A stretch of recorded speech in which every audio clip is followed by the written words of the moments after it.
Recently మన subscribers అయితే కొన్ని ఇంట్రెస్టింగ్ క్వశ్చన్స్ అయితే అడిగారు. సో అన్ని క్వశ్చన్స్ కి అయితే వన్ వర్డ్ లో అయితే ఆన్సర్ ఇచ్చేస్తాను.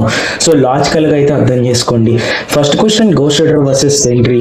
సో గోస్ట్ రైడర్ దగ్గర పానస్టియా, హెల్ ఫైర్, మిస్టికల్ పవర్స్ ఎన్నో ఉండొచ్చు. బట్ ఆ పవర్స్ అన్ని మన సెంట్రీ ముందు వేస్ట్ అని చెప్పాలి. అండ్ ఒకవేళ సెంట్రీ నోడిచ్చినా కానీ దానిలో ఉన్న వాయిడ్ నోడించడం కష్టమే. Next, scarlet which versus dark whole doctor strange. Doctor strange dark whole తో అయితే వాండా నోడించడం కష్టం అనే చెప్పాలి, ఎందుకంటే వాండా దాన్ని మాస్టర్ చేసింది. Next, uncle Ben versus happy Hogan. Actually Ben and happy Hogan వీళ్ళిద్దరు నార్మల్ హ్యూమన్సే, బట్ హ్యాపీ హోగన్ గెలుస్తాడు. Next, Thor versus Wanda. Thor దగ్గర థండర్ పవర్స్ ఎన్నో ఉండొచ్చు అండ్ తను చాలా పవర్ఫుల్, బట్ వాండా దగ్గర రియాలిటీ ర్యాపింగ్ ఉంది. And next, home lander versus vision. Home lander ఎంత పవర్ఫుల్ అయినా కానీ విజన్ దగ్గర మైండ్ స్టోన్ పవర్స్ అయితే ఉన్నాయి. సో దాని దెబ్బకి ఖచ్చితంగా హోమ్ ల్యాండర్ ఓడిపోతాడు. ఇంకా కొన్ని క్వశ్చన్స్ అయితే ఉన్నాయి, అవి నెక్స్ట్ వీడియోలో కవర్ చేస్తా.